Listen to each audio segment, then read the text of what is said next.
$100 again. Any questions on that?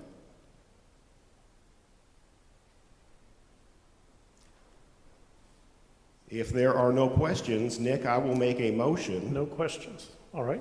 I will make it. Any questions? Just want to make sure. If there are, yes, ma'am. The staff expense includes all paid staff. All paid staff. Salary, benefits, insurance, the whole deal. Okay. Yes, sir? Scroll back up the top. Our portions.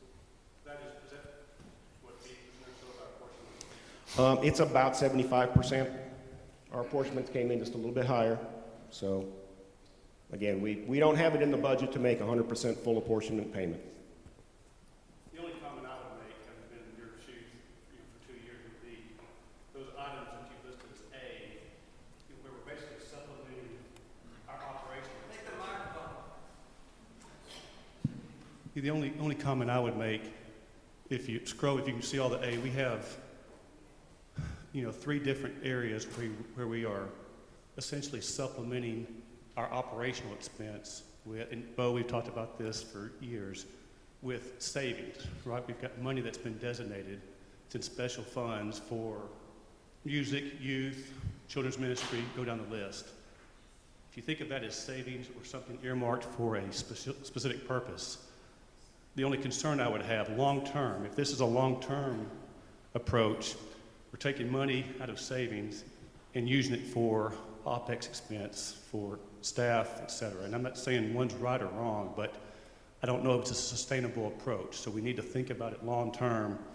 Is this a 1-year approach, or are we going to continue to obligate ourselves for a long-term commitment and have to supplement it with savings, which will run out at some point? So my only comment. Thanks.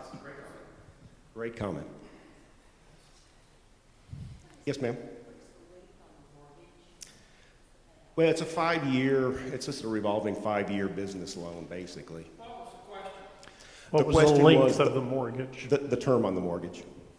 And we refinance that every 5 years. We got a very favorable rate when we did it in 2012, which is why we're actually paying down the principal balance as quickly as we are. Other questions? All right, so we do have a motion from the chair. Do we have a second? We have a second. Any further discussion? Any further discussion? All right, all in favor, please indicate by saying aye. Aye. Any opposed, likewise, and any abstentions for the record? All right, we do have a budget. Thank you very much, and to all the members of the committee. Very good work. And you now see kind of a basis for the rest of our work on strategic planning. So at this point, I will adjourn the meeting of the council, and we'll begin our strategic planning session. So if you would, let's go ahead and put these slides up and just kind of give you an idea of where we're at. So this is kind of who's engaged. And I'll give you some statistics in a little bit of the number of people who have participated in our first 3 sessions, but let me emphasize again the participants. It's the Administrative Council and any and all, not just members, any and all interested parties. And it's interesting to note we have had some guests, non-members, participating in the process. Next slide, please. So this was our process. It's kind of a typical where are we? Understanding our strengths, weaknesses, opportunities, threats, typical type stuff. Step 2, crystal ball gazing. Where do we want to be? And that's what we will begin in the next session. So we've spent 3 sessions already and about to spend a 4th on just understanding where we are as a congregation, where we are as a church, understanding the community in which we live, our mission field or ministry field, if you will, but it's about to really hit the meat of the matter. And we will do that next session, and I will finish today explaining how we will go about doing the next step. And it will involve all of you who want to participate in sharing your view in the crystal ball and where you see Trinity 5 years from now. When you look in your crystal ball and you're gazing, what would you like to see our church be? What would you like to see our church being in our community in 5 years? Back up one. I'm sorry. The fourth will be charting the course. The third will be the shared vision. So the next session, individually, you all will share your views. Then the challenge will be for me to collect those views and try to break them into similarities and narrow, instead of having 100 individual views, try to collect the similarities. And the following session, then, we'll try to narrow all of the individual views and try to come up with a shared view. Where does the consensus of the group feel that our church should be in 5 years? And then going on charting the course, how do we get there? And then the very last step, which we don't have a specific timeline on, well, how do we roll this out to the congregation as a whole and get the whole congregation's buy-in? Okay, that's a very important step. I mean, we can plan all day long, but if we don't market that plan and we don't sell it and we don't engage the entire congregation in achieving that plan, quite frankly, we've wasted our time. You know, we can publish a great report and we'll put it on the shelf and it'll collect dust. And it'll be like, quite frankly, some of the other plans we put together where we work really hard in putting them together. 3 or 4 years from now, we kind of say, you know, what happened to that plan? We did all that work, but, you know, what happened to it? So a challenge will be for us to really work on the marketing of our final product. Now, next slide. So here's where we're at. We were supposed to be finished today, January 12th. Originally, we had 5 sessions to do this. So what happened? Well, we lost last month. Due to weather. So that was 1 week. And then we inserted a little more deep dive into the ministry field. What does the demographics say to us about our ministry field and our mission field? And Marcia Reed, our congregational coach, had brought some wonderful resources to bear that we dove into in November, and we will finish with today on some lifestyle reports. And then what we'll do at the end of the session today is I will summarize what you told us about where our congregation is within our field of ministry.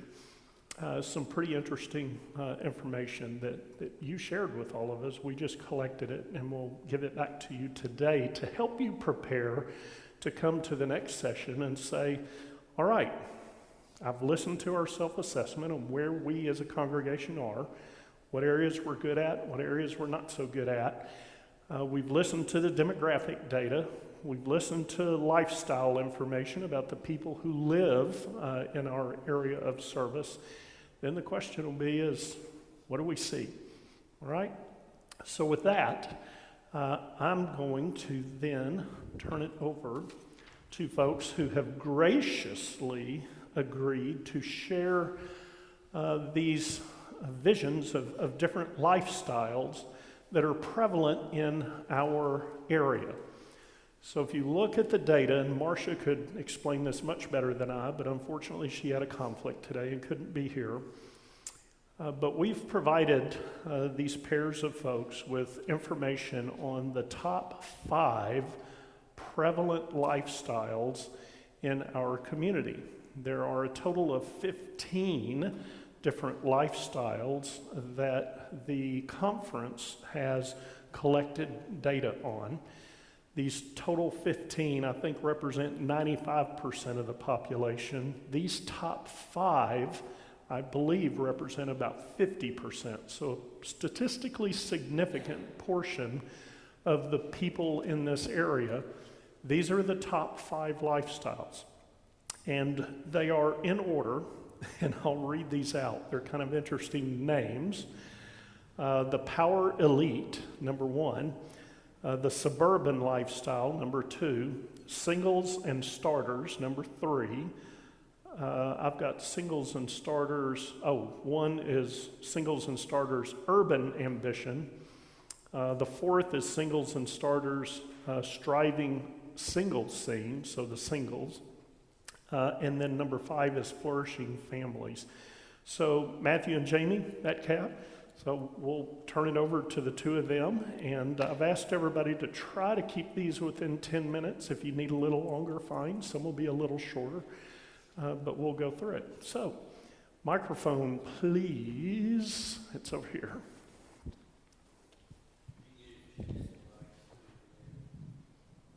I'm sorry? Okay. This will work. Hey, can everyone hear me okay? I tend to talk really soft, so just raise your hand or something if I get off. But so the power elite has to do with enjoying all life has to offer, the upper income.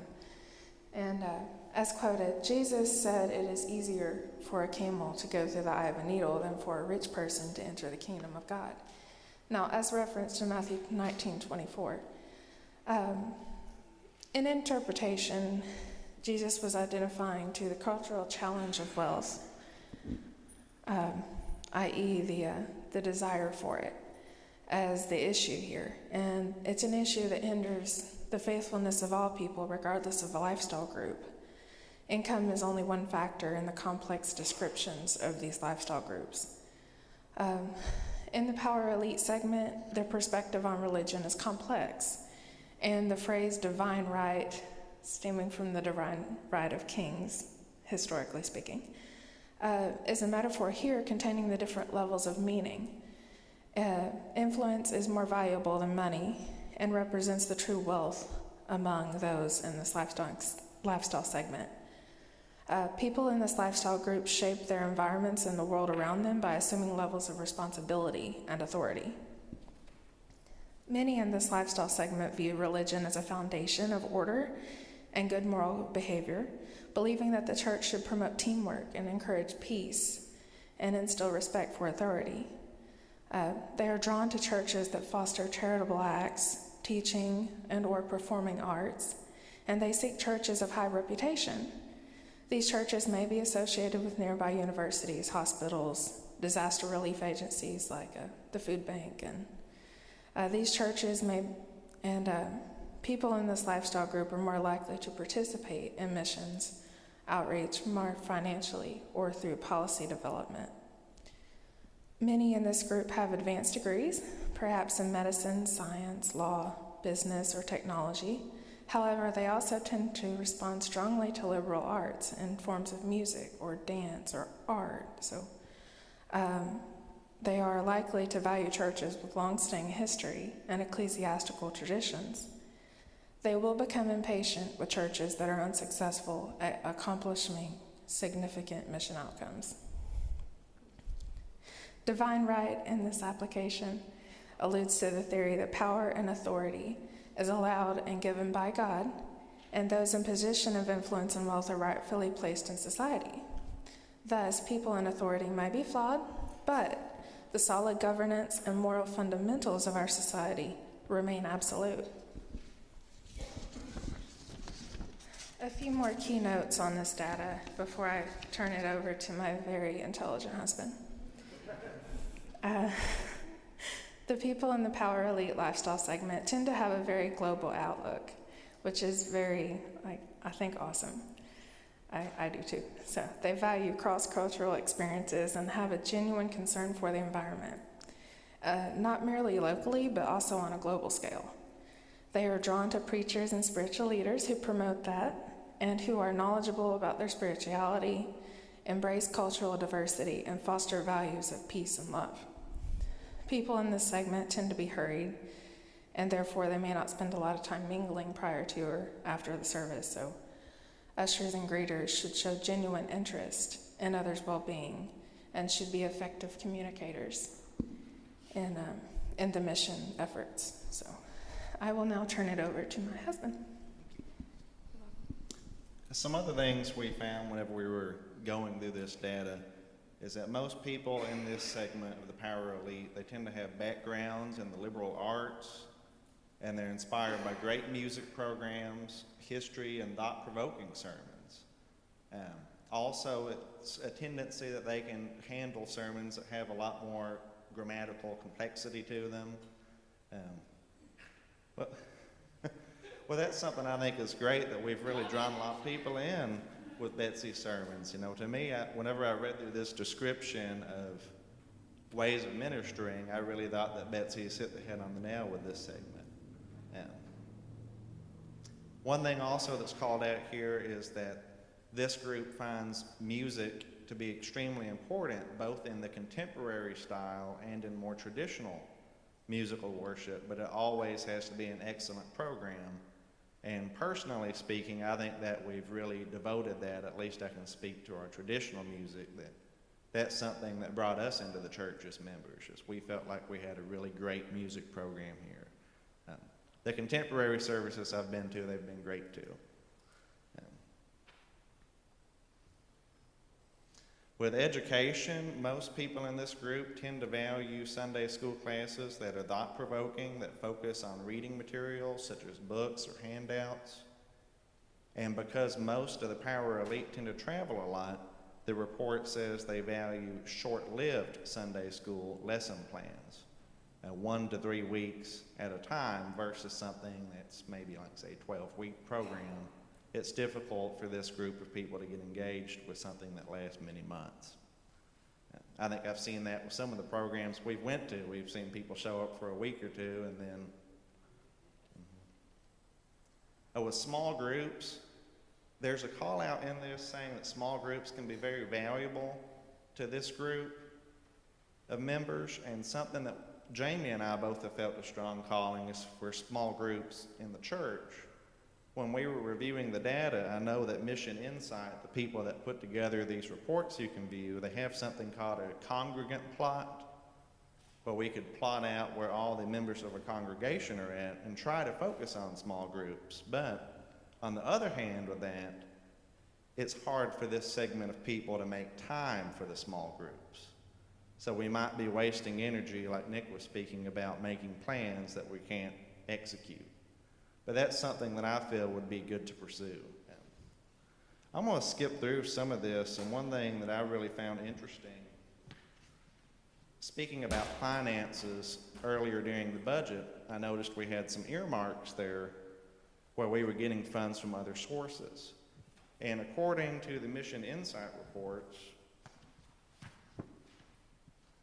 bear with me for a minute here.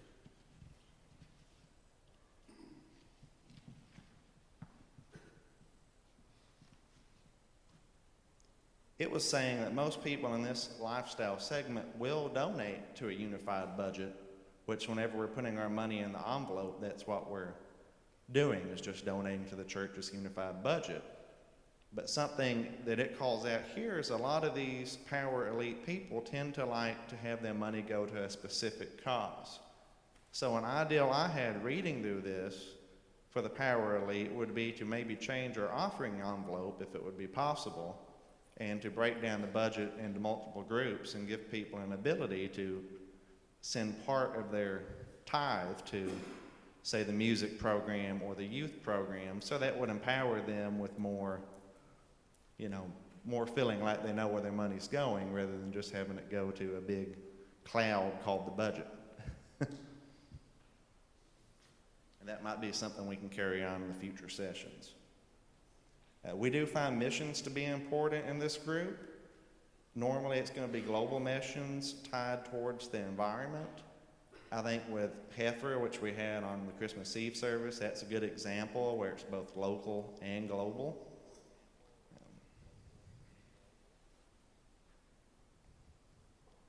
We also had a call out that they found money to be a means to control the programs and procedures within the church. And at times, the power elite will use the money to micromanage their own agendas and can, use it as a means to voice their strong opinions. One other thing, you might could use that to our advantage whenever we're having problems getting the budget to come up. I know we have big expenditures, and I had an idea to maybe use that with the Power Elite, where we could call out in the announcements if we had a large ticket item, you know, like new gutters or the awning you had mentioned. That could be an opening to get an anonymous donor to perhaps, you know, contribute towards that outside of a regular tithe.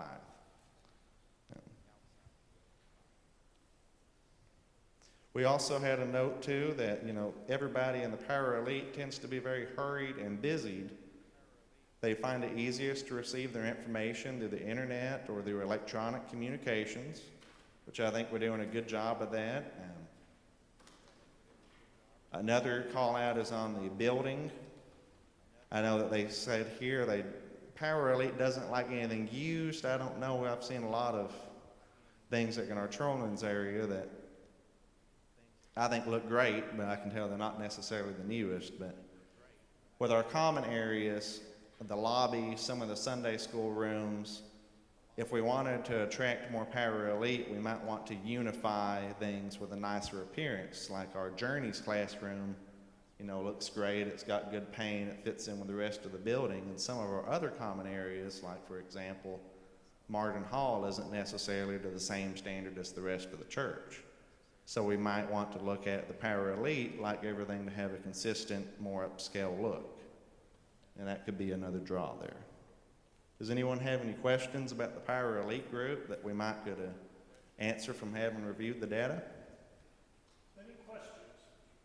Anything? Did you find anything out of the norm in listening?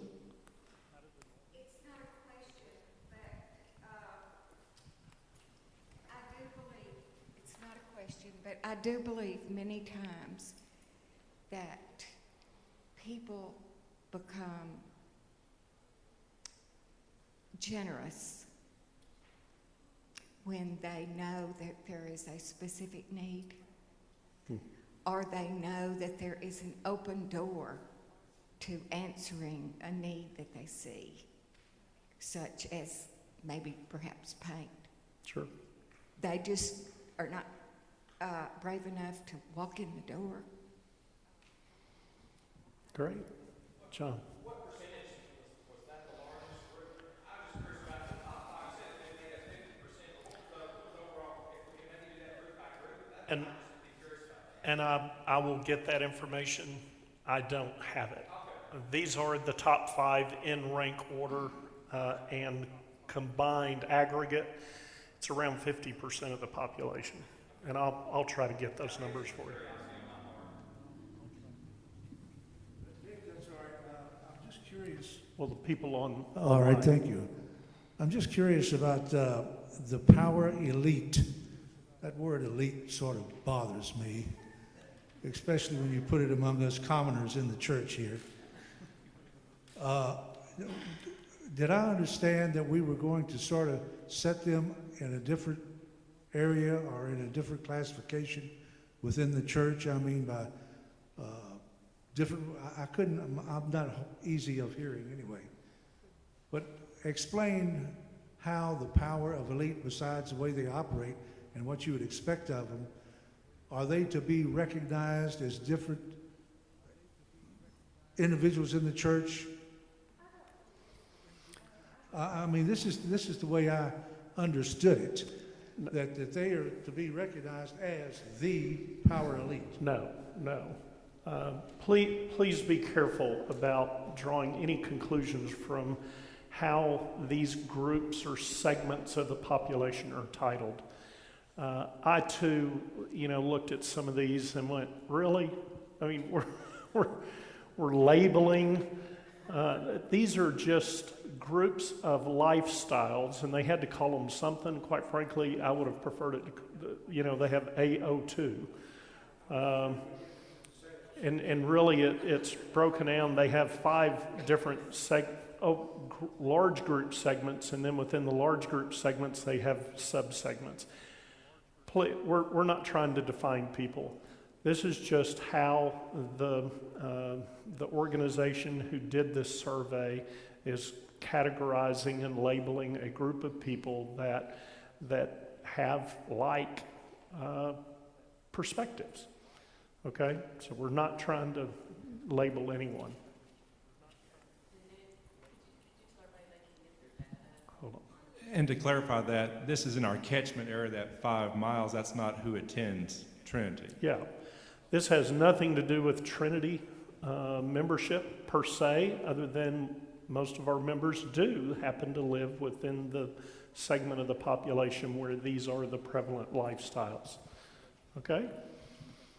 Just to clarify, I understand the 5 demographics. The narrative that you just shared to define these individuals, this is also from this organization? It is. And that's the conference, I It's assume. all survey data. The conference hired this particular company to do nationwide demographics for use of each of the conferences. Okay, let's move on, because I think as you listen to more of these different lifestyles, it will begin to help you understand overall. I was just going to say that you can go online to our strategic planning process on the website, and you can look at all this data yourself if you want to go deep.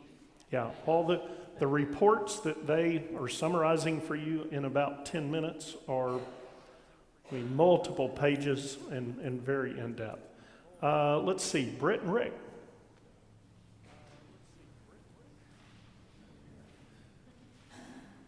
And you can use that one or the handheld, or both. Hi, everybody. Well, hi, Doug. Well, your sermon on anxiety was very timely. It helped. Yeah. I'm going to kind of give you a general description of suburban style today. Oh, all right. Thank you.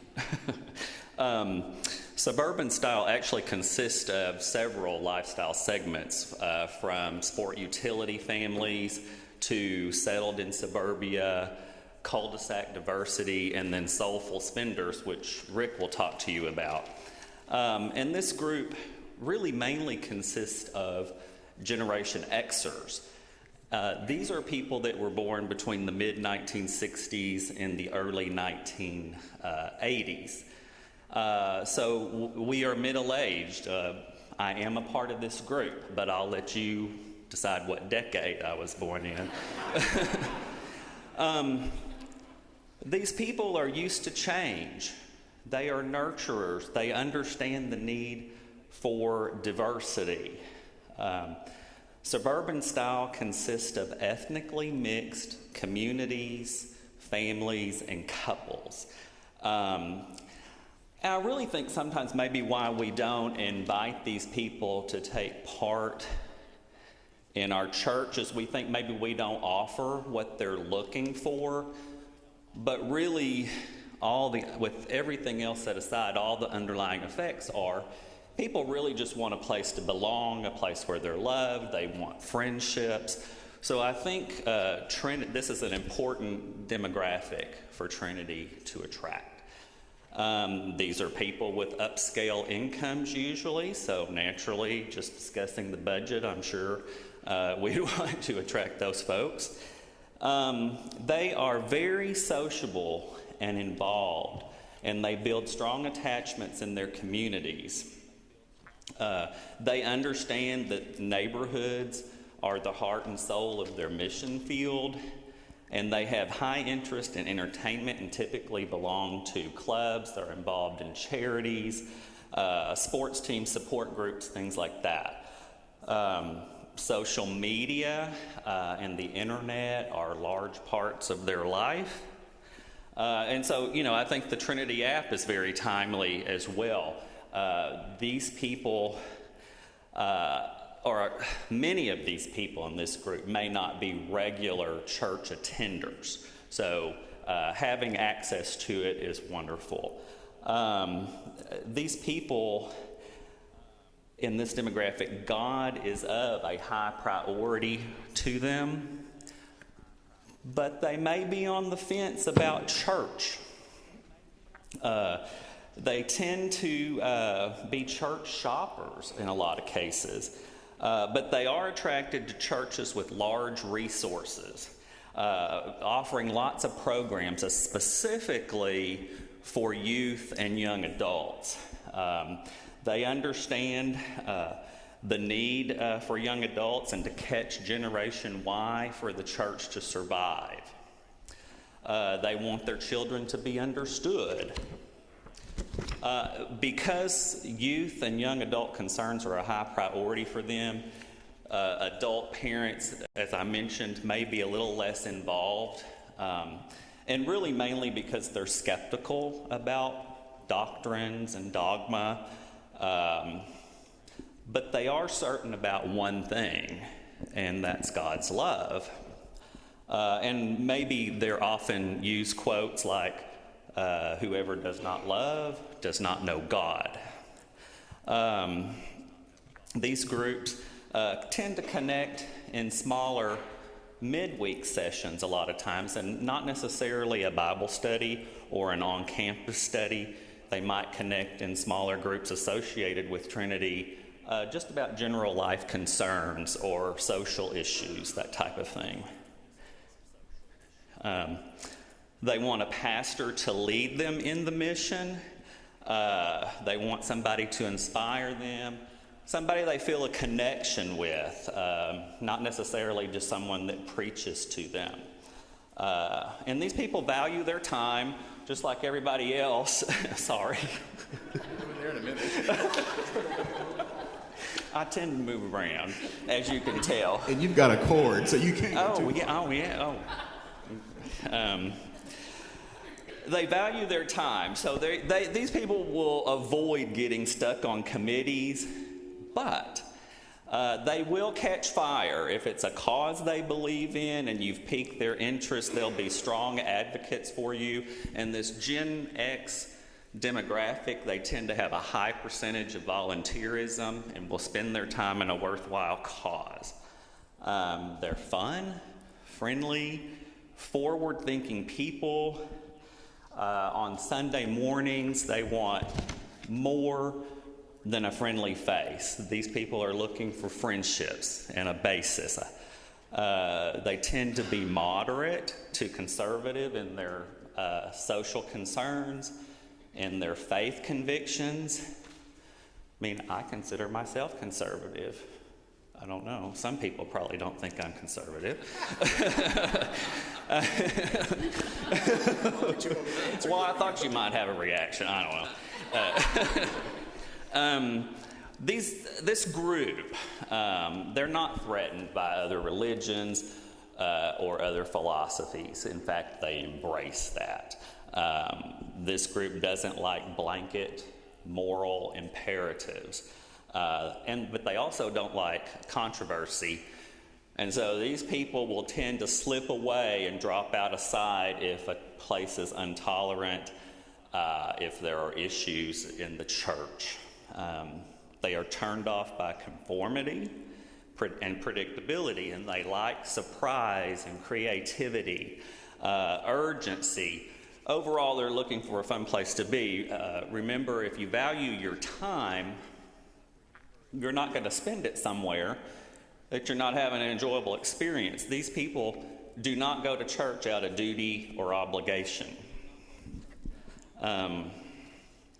They also like to connect in large celebratory services, things like the holiday services. They can connect easily there. And overall, they just want to learn how God will love through them. And they just tend to be an overall very inclusive group. And I'll let Rick pick up on soulful spenders. Well, I'm really glad you brought up about the labels and you addressed the labels, because I'll confess it, through this entire thing, I had a real problem with the labels that this put on here. Luckily, we met in a public place, so we couldn't throw things, but we really disagreed, Britt and I did, with what we're to do with this data when it's all said and done, because we don't think that it just goes to show you have different opinions. So The segment that I'm discussing about today will reflect the rise of the America's Black professional class. It's called Soulful Spenders, and it revolves around the upper middle class African American couples and the families that may be living in expanded suburbs. So according to the data, here are some points regarding the Soulful Spenders. They grew up in working class families and want life to be better, so they strive to advance more in white collar jobs. Very, very religious, and church is an important part of who they are. Typically not a part of any new churches, but may preserve ties with their old neighborhood churches should they leave them, and will go back to those churches just for worship. They see evangelism and social action as something that goes hand in hand. When they do outreach, they always give public credit to God for their faith. And they tend to prefer churches in general and types of worship in particular that are homogeneous with their culture. And you're probably at a bit of a disadvantage not having seen these documents, but at the end of, there's some segments that they talk about each one of, they have the same bullet points, and then they talk about how each of these fit into that. For example, both of them discuss these too, like leadership and leadership succession. In this group, it's very much a challenge. They can't get people to volunteer. Worship service typically is longer, and 75% of it is music. Small groups, it's hard to find leaders. Outreach, it becomes a point of motivation versus information. So if you can motivate one of these people, they would tend more to work in this area. When it comes to property, the inside appearance is very important, and there's usually a gymnasium. And from financial management, generally 20% is used for debt reduction. And in this category, it's less to help manage the stress of some of the members of this group. It's strictly bullet points. Any questions? General thoughts, questions, comments?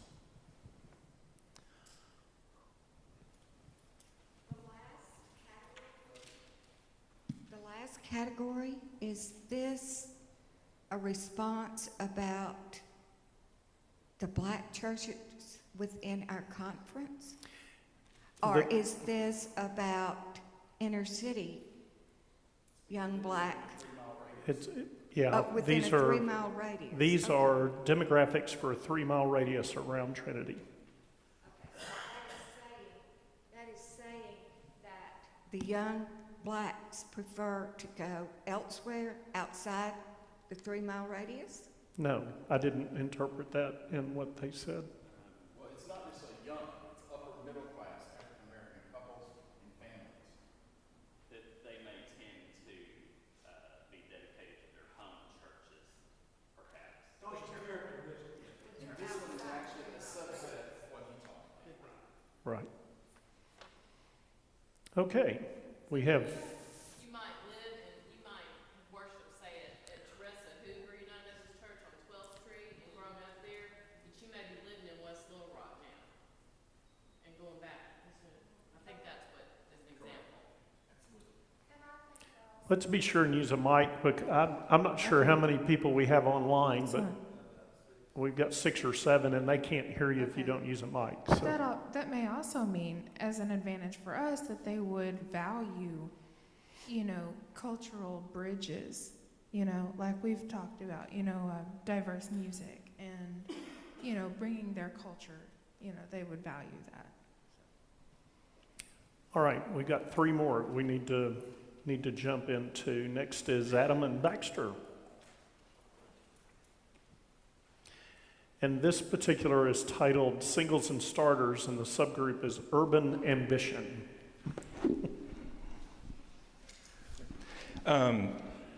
This is looking at Gen Y, which follows Gen X that was just talked about. And so primarily these are going to be 35 and under. Also, these are typically people that are in transition. They've just graduated college or they're still in college. And so I guess traditionally they're taking longer to get through college because of that age frame. And also it's an African-American singles and single families that are established in mid-market cities. I guess when we talked, we didn't see, I hate to say a lot of positive in this group, but because they have a lot of anxiety, to get back to your sermon, everybody they know is moved. That's why we're doing this sermon everybody they know is moving. They don't stay in the same thing, so they feel anxious. They're trying to find jobs. They're trying to get connected, and they are not tied to religion. The religion they like is they tend to go for cults. They tend to go for peer pressure. They don't like traditional religion. I guess, Adam, you may see more of this from being tied to younger groups than I am. I would say that what this group is really doing, and it said it somewhere in the literature, I think, looking for heroes of the faith, which is a double-edged sword with this group. They come to church because there's somebody like Nick that they hope will mentor them. Or they get a job. What was the thing? Power elite, I think was the phrase. They're looking for the power elite. They want to be what the other group was. Right. They're looking socially climbed, to move up the ladder. So they're not, they're here for that reason. Now, what they bring is a youthful, exuberant energy. What they bring is a sort of fresh outlook on things. But what is at the heart of what they're doing is they're looking for that. They're looking for some sort of mentor. And I think key to that is when they look in a worship service, they're not looking for a spiritual message. They're looking for something that promotes themselves, something that helps them with their budget, something helps them with health care, with understanding different things. It's not to improve them spiritually or their spiritual life. It's to help them right now. And mention Nick, it's just, can I connect somebody that can get me a job to know somebody else? It's a working relationship. And the other thing that sort of struck us both, we had a nice conversation about this group, and the thing that struck us about this group is that, and to put it bluntly, they are resource drains. They don't bring anything into the church but their exuberant energy. You're not going to see them putting money in the offering plate. But to get them here, to get them in the door, that gin doesn't work.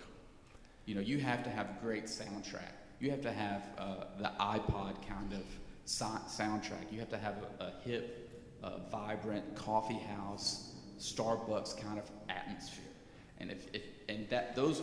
All of that takes resources, and these young people aren't the people who are bringing in the resources, but that's what they demand. And certainly not that's about the collection plate, but when they talk about this group, first they want entertainment. Second, they want a social outlet, and only third do they want a spiritual message. So that spiritual message is so far deep in it that they are typically not going to go to a worship service.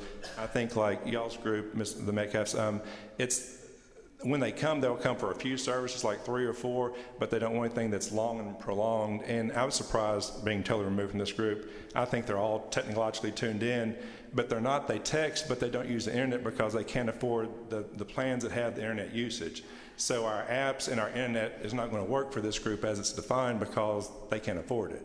And so not to shut them out if they're here, but we don't, frankly, I think, not to speak for Adam, I don't think that this is who we are unless we want to change who Trinity is. They don't want a traditional congregation. They don't want traditional structure, a church building, so we would liquidate and go on the streets and go from Starbucks to Starbucks.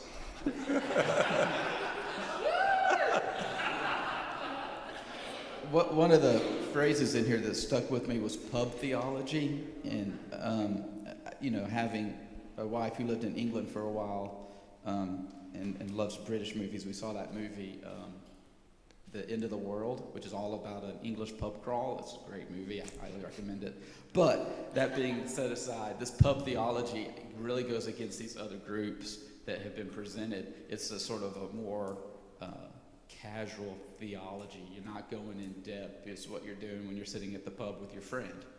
And it's not in-depth study like the power elite want the 2 to 3 week sort of, or the Gen X people want things. This is a very sort of lackadaisical, friendly theology. It's not an in-depth one, and they don't want the in-depth theology. One of the surprises that got me is they want food before the service and after the service, and they expect people to take food home. And they don't want quality, they just want quantity. So, well, those are triplets, though. Those aren't. Are there questions about? We can try to answer something. Questions, comments? That's the third largest. Is there any ethical or moral tone to any of their activities? Do they get anything of a lasting personal character value out of their activities? That's rough. You know, I don't, it didn't really say. I mean, you could sort of infer that thank you. You could sort of infer that when they found a mentor, they found somebody like Travis might be a bad example. But if you could find somebody, but if you could find some mentor that could really help you, they may then grow into the faith. They may grow into it. But so there could be an upside if they found the right mentor for them. His daughter and son-in-law would be good. All right, so population-wise, that was the third segment. The next segment, thank you guys, very well done. As you can tell, we've got a huge diversity of viewpoints out in our community. The fourth group is again in the single starters major category, and this one's subtitle is The Striving Single Scene, and Karen and Adam are doing this one. Karen, okay. Yeah, use that one right there. Well, hi. As you can see, Adam isn't here today. Adam is traveling, so I guess nobody knows that better than Britt. But so I am going to be expressing his thoughts as well, and I do have everything on technology here, so I relate to this group fairly well in some ways. So, they are a subset of the same group. So while some things are similar, some things are very different, which I found interesting because I didn't read your group in particular, but it is interesting, the differences. They are generally under 35. They are looking for heroes of faith, and they're very high energy, contagious enthusiasm with music always in the background. They're the folks you always see with the earbuds in, okay? They're very progressive. They are looking for social fulfillment. They have a high drive for affluence and high pursuit of personal growth. They are educated but may not have finished their education. They are afraid of debt, and they want to get in the job market ASAP. So that a lot of times is the reason they haven't finished their education, because they don't want to get into that huge debt. They use cash, which is interesting. It even went so far as to suggest if we want money from them, we need to put ATMs in the narthex. And that one sort of shocked me, even me. They are looking for relationships with friends. When they walk in the church, they want to see faces that are friendly, but they also want to have connections with small groups that they've met through the week. And in those small groups, they want to talk about things like social responsibility and some liberal topics. They want their leader to be a maverick in the denomination or in the not like anybody I know, y'all. They are looking for someone who's very liberal and to lead them in a church who's very open-minded and tolerant, which I personally feel that Trinity is. Some of you may not agree with that, but I certainly think I've seen it. Compared to many other Methodist churches that I've attended in my lifetime, I'll certainly say that. And maybe that's just a part of our time as well, but they're ethical realists. And the difference, I think, Catherine, in this group and the one that they talked about is they do care very much about what's going on ethically. And if you can get them involved in a group, they feel a huge ethical responsibility to be involved in something. So that's what I found very interesting. The one, they don't share their money. They don't have it to share. They do have a little more than this group, but not really. They're still striving. But what they do is they love to get involved with a group outside of the church. It's generally how they meet you or us, and where they are invited personally by working side by side with us in some sort of a service project.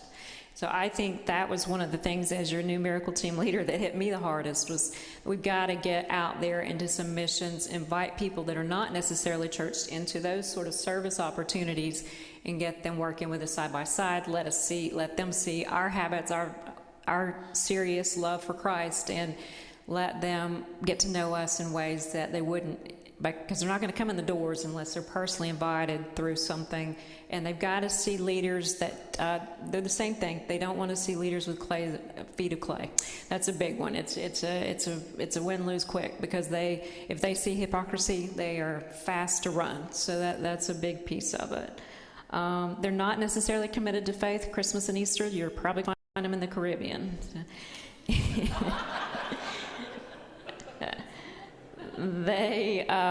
technology is huge to them. On the other hand, they do have the money for the technology, and they have a strong need for it when they come in the church. If they're going to connect with what's going on in the church, they want to see LCD screens that tell them what your mission is going around the room. They want to see the images of what you're doing. They want to be able to see it quickly on your technology. So the Welcome Center suggestions were major crossroads within the church, center of the church, LCD screens revealing your vision, and something articulating your values and your beliefs within the church. They are interested very much in self-improvement. So those groups that you're going to create with them, whether it's usually off campus, it's going to be somewhere. Betsy and I have talked about this briefly, and Adam shared this as well. The first thing that came to all of our minds, I think, was the Target area, the apartments, the Midtown area, the new LA Fitness there. That's where they spend their time. And reaching those groups is going to be somewhere, or the Starbucks, the off-campus relationship that you establish with them. I think that's it. Does anybody have any question about the difference in this group? Under 35. Yeah. Mm-hmm. Questions, comments? All right. Well, thank you very much.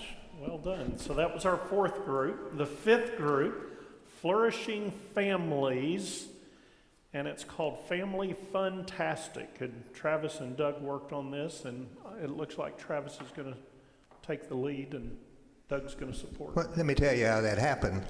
I went to breakfast with him, and he bought my breakfast. I thought that was just nice on his part. And he said, by the way, you're presenting, not me. And so here I am. So I got sucked into that. He is a maverick, just like everybody else. And me. I think the other reason that I'm probably here is I joined Trinity in 1965.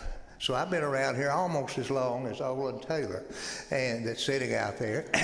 And I know a lot about this church and a lot of the things that have occurred over the years with this church. This group that I am talking about, not Doug, is basically this fantastic, flourishing families that they're talking about. They don't like conflict. Not conflict. And we have been nothing but conflict over the years. Now, she has given us lots of stability, even if she does call me a dirty old man. And, but anyway, the thing that we see about this group, and I wondered about, I'm glad that you said where they got the survey from, Nick, is that they basically, the only way I can put this is that it was here. This group was here. This is what Merle Johnson went after, by the way. And at that time, Merle came because of conflict. We had built this new church, new sanctuary. Our sanctuary was down there in the fellowship hall. And so we had built this, and we were having trouble paying for it. And guess what Merle did? He did a thing that you just didn't hear about, is that he had all the men in the church to come here in the sanctuary. And, let me back up. We had a hamburger supper. That's what we had. And French fries, And here we were, and he told us, and he had his didn't have the technology that we have right now, but he had his flip chart. And basically what he told us is that, if we don't pay for this building, these are the things we're going to cut out. And he just lined them off, just like that. These are the things that we can't have anymore. These are the programs we have to do away with. And it's interesting that this affected the children and the young adults in the church. And then what he did for the women is he had a salad supper. And he had all the women up here by themselves, told them the same thing. And guess what? We started paying for the church. And I will say this, the person that was here as the minister before Merle was about to go crazy, trying to figure out how in the world we were going to keep this church and pay for it. And we did. And so let me talk a little bit about these people. This family fantastic. They value church attendance, and also that religion is extremely important to them too. They do not like conflict. Now, as I went through and looked at this and looked at these their value systems, when Merle retired, they left. They were gone. And part of the reason they were gone is that we were not prepared as a church for a new ministry. Ed Matthews, who some of you know, has been working very hard in an interim program within our conference. In fact, he's working, I have to tell you this little story real quick. I'm sorry, Nick. Well, I will cut you off. I know you will, but I have a friend up there that'll turn it back on. Okay, all right. But anyway, they like the status quo. They want things to flow very, very smoothly, to do all of this stuff. And frankly, the conference has not been backing us up. And if you're there, Marcia, you could tell them that. You told me you were going to be streaming today. And anyway, that hadn't been happening.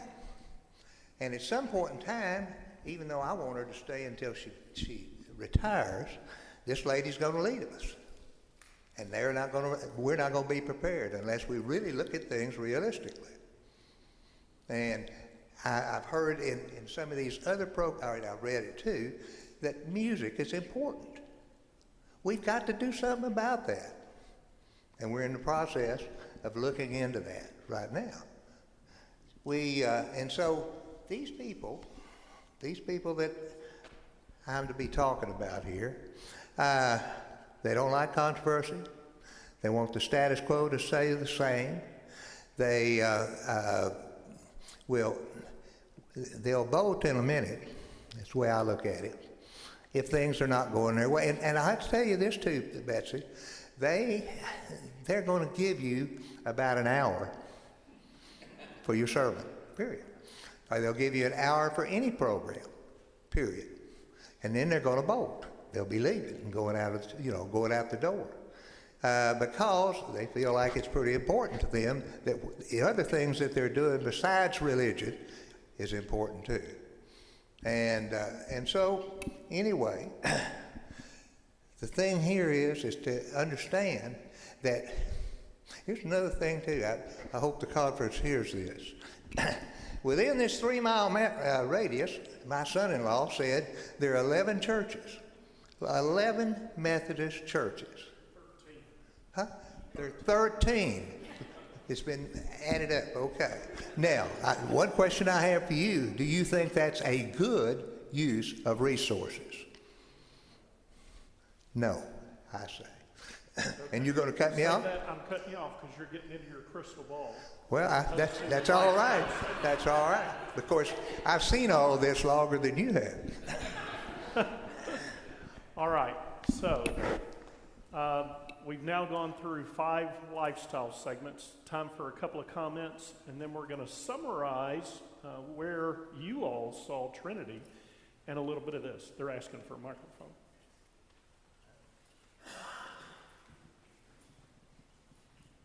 Travis, first of all, what was the name of the group?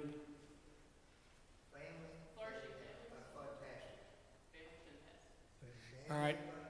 And do they tend to be in a certain age group? Are they in a certain age group? Age group is middle age. All right. Income-wise? Okay. Yeah, thank you. Other questions? See anything? No more questions. All right, 5 demographics. So we're now kind of finishing up the self-assessment, understanding who we are as a congregation, which I'm about to summarize what you all said your perspective is. I've also incorporated some metrics that Betsy and others provided to respond specifically to some of these questions. And then at the end, I will summarize a little bit of the demographics as a whole from all of these reports that you heard. So we began by asking questions. Let's back up one time. These questions were right there. These were identified as attributes of a high vitality congregation by the Arkansas Conference. And so we asked ourselves these questions, and we rated ourselves on a scale of 1 to 10 on how closely Trinity met this particular attribute or did not. So let's now go through these 10. The first one was have a clear understanding and engagement with the mission field. And your survey said 50% of you gave us a score of 5, right in the middle, and 50% of you gave us a score of 3 on a scale of 10. The prevalent comments were, we don't have a defined field. The district says that our field is within a 3-mile radius. No money is allocated for missions. We have to fundraise individually and that means for individual missions. Most money is going to facilities, and so many outreach activities are done by so few. So were we engaged with our mission field? We're not real sure what our mission field is, and either way, we don't have much money delegated or allocated to those mission fields. The second attribute, have begun at least one new ministry in the past 6 months. And the survey said 50% of us gave us a 10. 50% of you gave us a 10 on this. And a third of you gave us a score of 8 or 9. So very, very high in comparison to the previous attribute. The prevalent comments were Building Better Moms program, the Worship Arts program, the Reconciling Ministries program, the New Day class, Therapy Dogs, Assimilating New Folks, Oasis. Communication could be better was one of the comments, and we do have a lot of opportunities to do more. But bottom line, we gave ourselves a very, very good score on this one attribute. Next, receive new visitors regularly. And on a scale of 1 to 10, your survey said 2/3 of you gave us a 10. And the last third gave us an 8. So again, very, very high numbers. Prevalent comments included new folks are visited, which is good. Exit greeters do follow up. We felt welcomed here. Quickly involved. Ministers took time to visit. Trunk or treat program. We treated people like they had always been part of our congregation. And very quick responses to questions. And here are some of the metrics on how we have engaged those who aren't necessarily members. At the Dr. Seuss party and the egg hunt, we had 300 guests at each of those events. At Chico's de Mayo, 100 guests. At the Trick or Trunk activity, 500 guests. And Vacation Bible School, 100 attendees and engaged 70 volunteers. So bottom line, we scored ourselves very, very high at our ability to engage visitors and guests. The next attribute, are excited about sharing the faith with those who are without faith. And you said 2/3 of us gave us a 4, and 25% of us gave us a 5 or 6. So not all that great in this particular attribute. Prevalent comments included, we're just not reaching out. We ask folks to come, but we can't really articulate why they should. We're not used to that kind of dialogue. Outreach through programs is real, but subtle. So we're engaging people in programs, but we kind of expect the programs to speak for themselves as opposed to us engaging. Room for improvement here. Actions speak louder than words, and there's more excitement lately. So again, in this particular attribute, we didn't score ourselves all that great. Next attribute, receive new members on profession of faith often. And your survey response was 50% of you gave us a 2, and a third of you gave us a 5. So we were not very kind to ourselves in this particular, receiving new members often. Prevalent comments, majority of our new entrances are transfers from other churches, confirmands. We're not bringing in the unchurched, and certainly not often enough. Well, here's the data. Betsy was kind enough to provide some of this, and we did have this at our last annual conference meeting.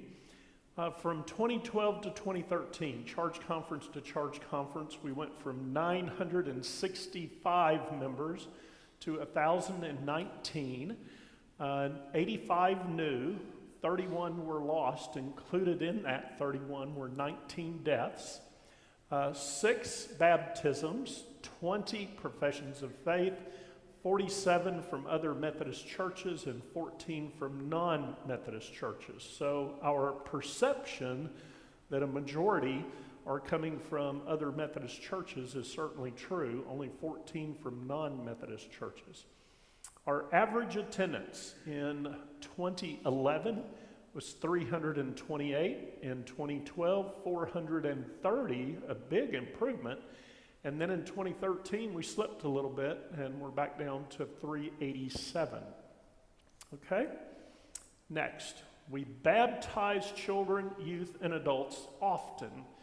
We kind of already saw some of that data in the last slide, but you said a third of you gave us a 5, and another third gave us 3 or below.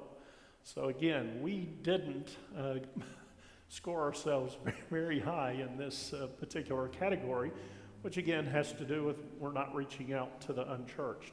Prevalent comments, certainly low for adults, better with infants, and no youth, which we saw earlier that isn't exactly true in that perception, but this is just a perception. That's what people think, whether it's reality or not. The next attribute, we have small groups or life groups that are based on spiritual and disciple formation. On a scale of 1 to 10, you said 2/3 of you gave us an 8.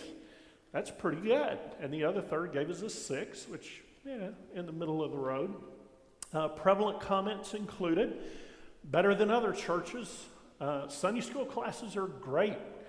Many groups in addition to Sunday school. Excellent and multiple opportunities in each age group. Young professional, a weakness was one of the perceptions. It's interesting. Other comments were that that was a great strength. So, but again, this is what we said in the conversation. Next attribute, enjoy vital worship in a variety of settings. And you said 25% 7, 50% a 5, and 25% a 3. So very broad perspectives on this particular one. Prevalent comments included, need to accommodate the unchurched. The view was we're just not doing that yet. Young professionals are doing so, meaning they are worshiping in a variety of settings. One comment was, well, we can't meet the needs of everyone. Another comment, we need an alternative service. Another comment, Sunday school classes are doing new things in a variety of settings. But again, 25% a 7, 50% a 5, and 25% a 3. So we didn't score ourselves very, very well in that particular attribute. Next attribute, have an active children's and youth ministry. And you said 100% gave us a 7 or an 8 in this category. So we scored ourselves pretty well in the children and youth program. Prevalent comments, we've got many programs, scholarships, children great, youth not so much. Here because of children, need more parental support for the youth, need more music for children and youth, and I put an exclamation point on that because 4 people made that comment. And in fact, one argued that we were losing members because of the lack of music in the children and youth. Comment, need to split the youth. Another comment, no, we don't need to split the youth. So different perspectives, and that's okay. That's why we're all here. Let me point out one thing before we go to the next attribute. If you remember, there were a lot of comments, and I would ask each of you when you shared your thought to begin with a score and then share your comment.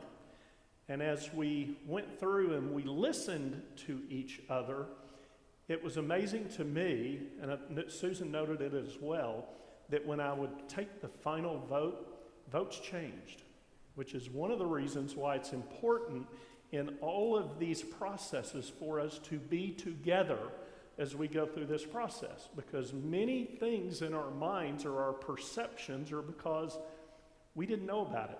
And all of a sudden we hear other people talking about it. We hear, oh, well, this program really is good, and it really does exist, and I just didn't know about it. So that's why it's important that we're trying to engage as many of you in this process as possible, because a lot of these votes and a lot of these perceptions changed from when you first stood up and gave your thought to when I took the final vote. So 100% on that one. Go ahead. I'm sorry. I'm sending her mixed signals here. Go ahead. Participate in mission projects beyond your local church setting. And you said 100% gave us an 8. And on this one, it's really 8 or more. I did go back before I came, and that actually should be 8 or higher. Prevalent comments were Brady, the Miracle Team, Angel Tree, Trick or Trunk, Our House, Our Mom. Many, and this comment, and I should have put an exclamation point on this one. I didn't do good editing this slide. Many of you said that there were many members engaged directly with mission areas, not through Trinity per se, but there are a lot of Trinity members who are engaged in the community, and we need to recognize that as well. Okay, next attribute, invite developing disciples into leadership. And you said 100% gave us a 7 or an 8 in this category. Prevalent comments included, good examples include the choir, the thought being that there are visitors who will come and sing in the choir often months before joining. In some cases, I think a year or more. Core was mentioned, and that should have an exclamation point as well. And I will go back for the record and change these because multiple people mentioned core as an example of inviting new members into that particular outreach. The strategic planning initiative, where we've invited new people to participate. The children's bell choir, that should have an exclamation point as well. And one comment was, we've got the same people doing everything. Okay, so it was a little bit on the negative end of that. But 100%, 7 or 8, I think that's pretty good. Next attribute, participate in conference ministries through attendance, local church response to connectional ministries, and apportionments. And on a scale of 1 to 10, you gave us, 100% of us gave us a 2 or a 3. Prevalent comments, horrible, not making apportionments, used to attend, but painful. Talking about the conference activities. Youth are not interested. Reason for lack of engagement is no voice in assignment of pastors.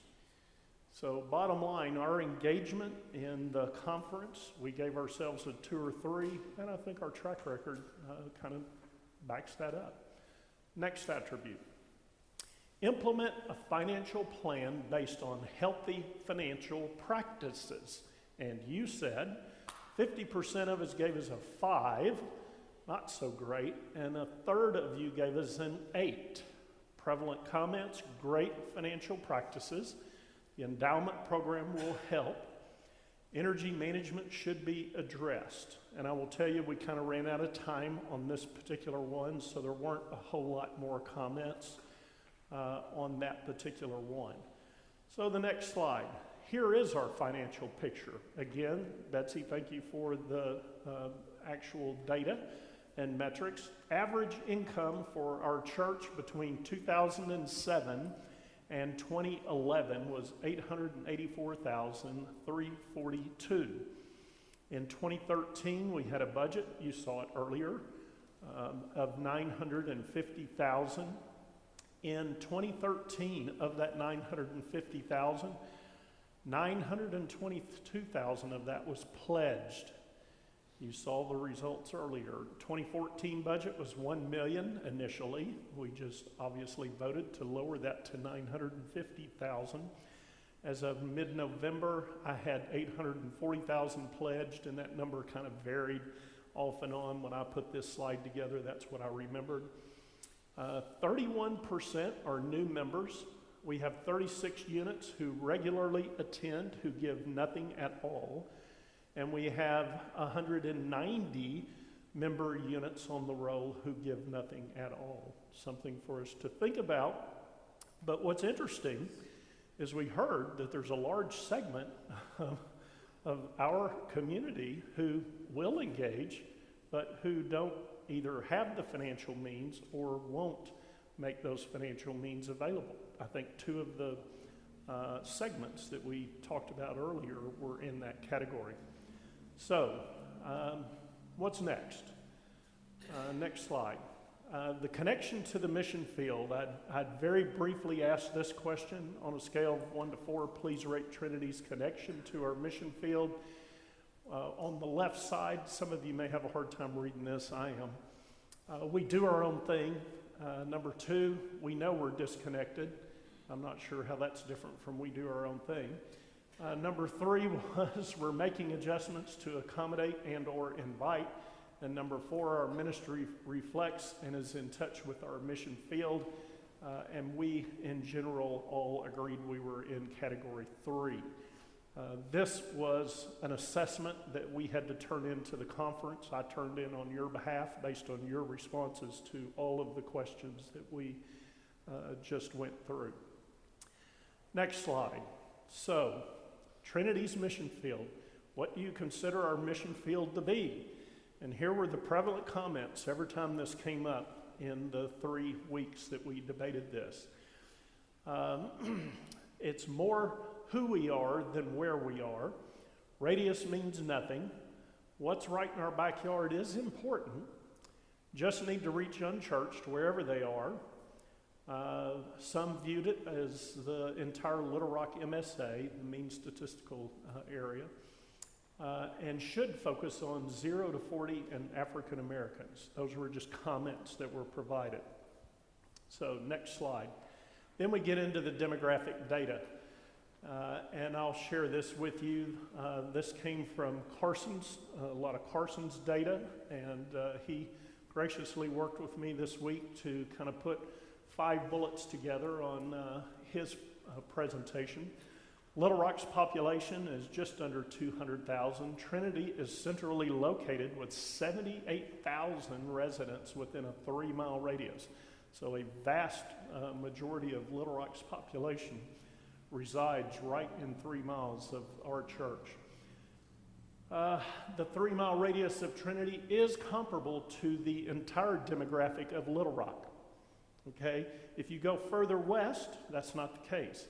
If you go further south, it's not the case. If you go further east, it's not the case.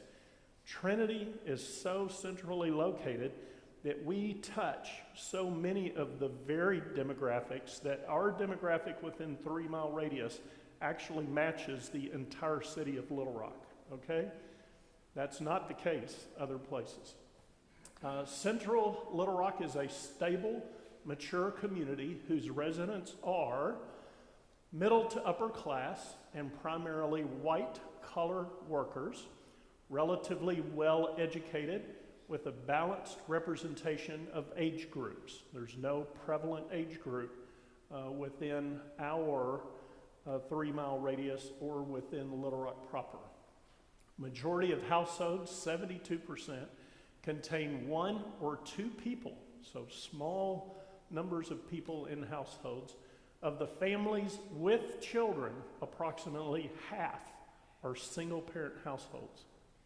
Half are single-parent households. And I did verify that on Carson's deal for our 3-mile radius and for Little Rock proper. While the city has experienced growth, the geographic area surrounding Trinity is landlocked, limiting incremental growth. And to put an exclamation point on that, the 5 and the 10-year projections suggest no material change whatsoever in our 3-mile area. So you're not going to see growth, you're not going to see changes in age group, you're not going to see changes in income, you're not going to see changes in educational status, all of the demographics that were in these reports. The survey and the forecast assumes that nothing will materially change in the 5 or the 10-year, and they did this both for a 5-year period and a 10-year period. Next slide. So going on, beliefs, preferences, and practices. And these came from a combination of the 5 sub-demographics that you just heard reports on. Very traditional beliefs about God in comparison to the nation as a whole. Mixed beliefs about Jesus. I found that interesting. Somewhat conservative on social and moral issues. High level of religious preference. No change in religious preference in 10 years, meaning that we don't expect any of that to change.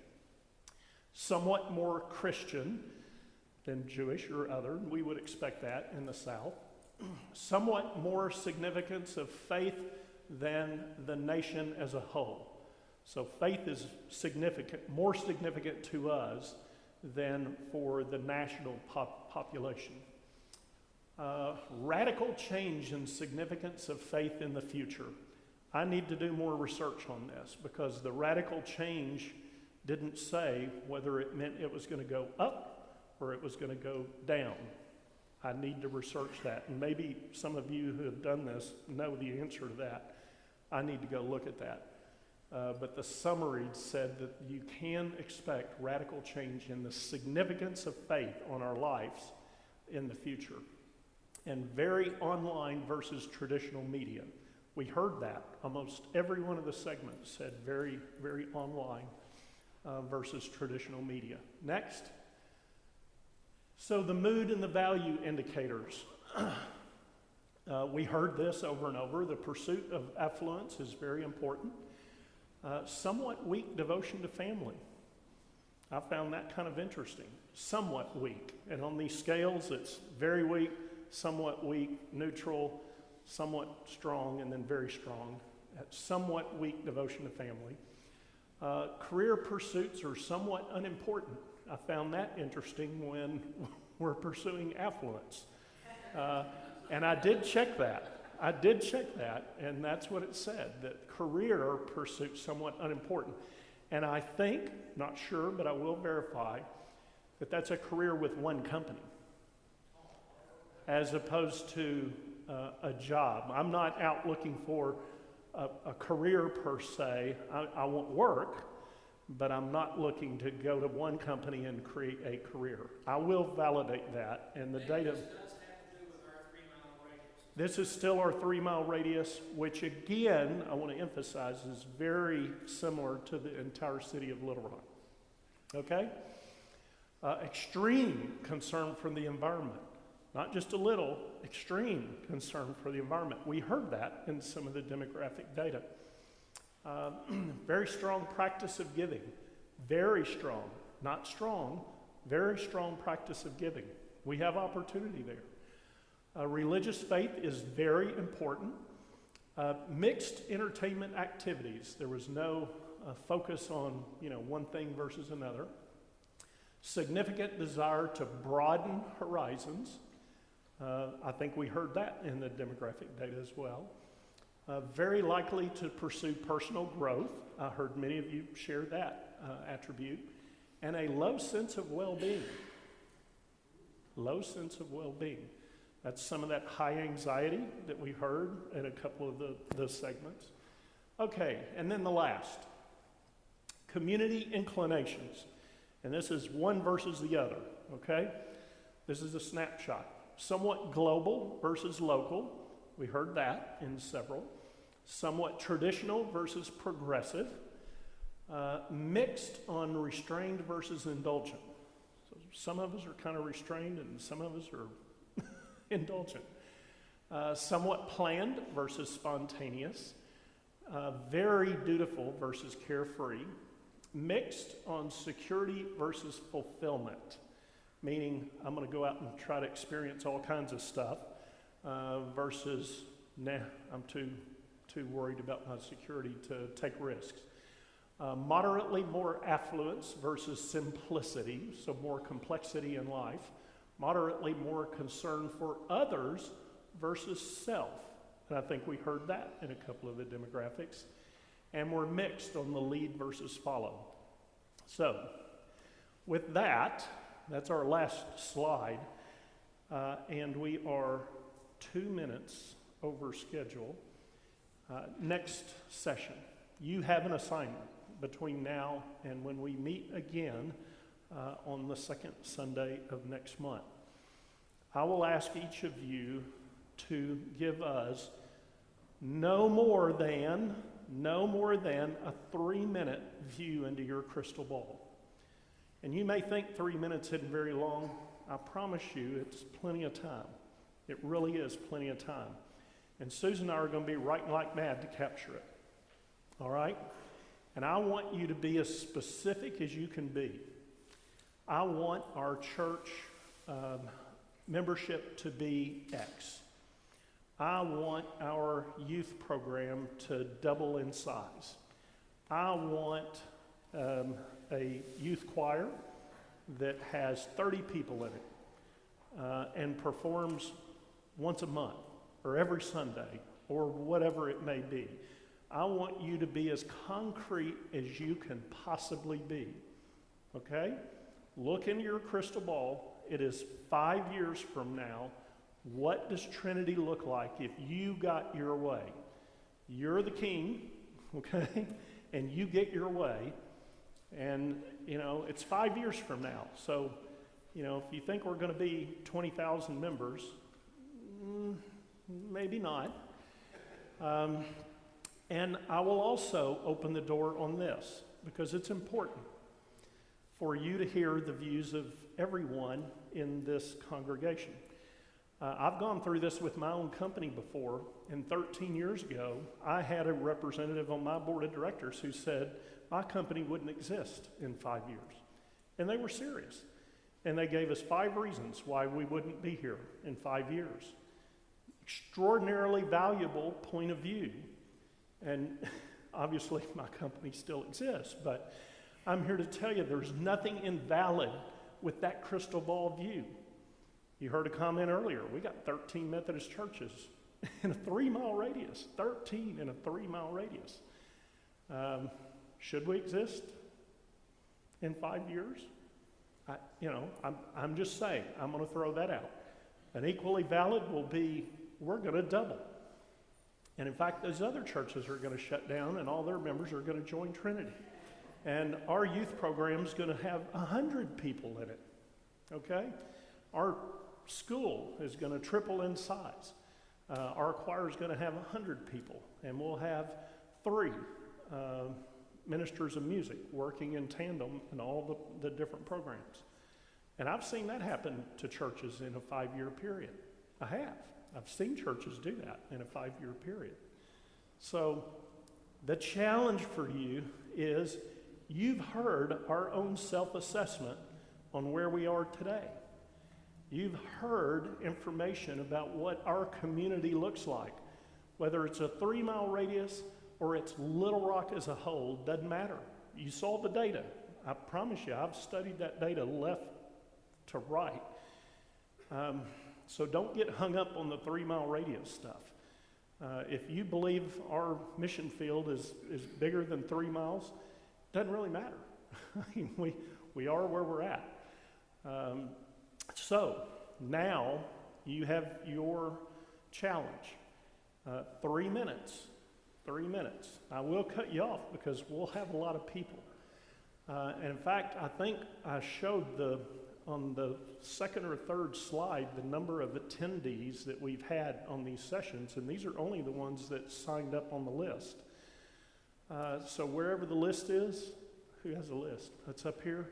If you didn't sign in, I really ask that you take a second and come up and sign. We've had great participation, very diverse participation. I see a lot of Sunday school classes represented. I see a lot of the different groups in the church represented, a lot of different age groups represented. So quite frankly, we're 4 out of 6 sessions. I'm very pleased with where we're at. But now the real work begins. We know now where we're at. The question is, where are we going? Okay? That's the important part. And then after we know where we're going, then we got to figure out how we're going to get there, and that's an equally important part. Yes? Are you asking us to predict, or are you asking us to share our desires? I want you to look in your crystal ball, and what do you see? Well, that's a prediction. Yeah, it is. That's also what you want. It's what you want. It's 2 different things. Yes and no. You can do both. I'm not going to constrain it. You're free to be a predictor. You're free to be a wisher. You can draw your image the way you think is reasonable and relevant. Some people are going to be much more optimistic. Others will be more pessimistic. Doesn't matter. At the end of the day, it's all going to wash out, because once we gather all that, we're going to try to break it up into groups that everybody will then have an opportunity to coalesce around on what is the plan. What direction are we agreeing collectively to go? And that's where reality sets in. Okay? So feel free to push the envelope if you want in this step. All right? Any questions? Steve. I was hesitant to ask this question before going back to the top 5 lifestyle groups. These were identified by the conference, is that correct? Well, by the consultant who did the survey for the data. At the conference hired this company to do that. That was just identifying. Steve's gone. Never mind. That was just identifying groups, correct? That's Just not identifying. Has nothing to do with wishes or whatever. It's reality. Here are the major segments. Just an observation. The only one that I saw that involved families and children was number 5. Now, who did Power Meetings? Yeah, there's had families. There's definitely had families in it. I was taking notes. I didn't get a good feel for. Yeah, yours had a huge number of families in it. Absolutely.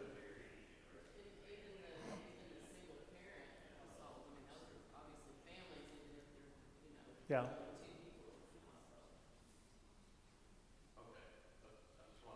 And two, these things are online. If you all want to dig in and dive deep, you can do so. I didn't think that 100 people would really want to get too down and deep in some of this, and that's why we asked pairs of people to volunteer. And by the way, thanks to all of you who stepped up and did that. That's a tough process, going through some of that and trying to break it up into small bite-sized pieces and then have the nerve to get up and present it to you all. All right, that's all I've got. Thanks again for your participation, and I will ask Betsy, if you would, please close us. Hold on, everybody wait just 30 seconds. Wait just 30 seconds. I want Betsy to close us in prayer.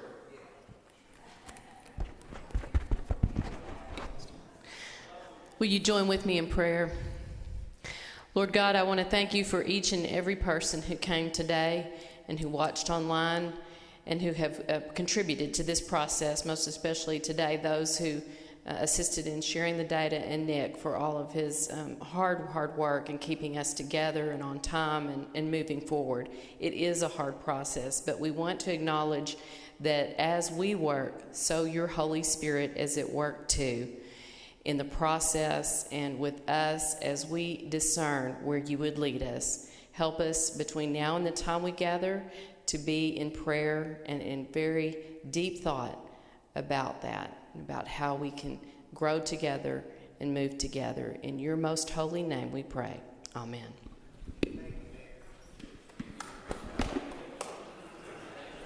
Well, thank you for tuning in for our strategic planning session. Look forward to the next one, and don't remember the date, but it's on our website. And so I think we're learning more about ourselves, and I'm glad you're interested in it. And there's a lot of this information online on our website, plus this video will be on there, and then previous sessions will be on there. So have a great day.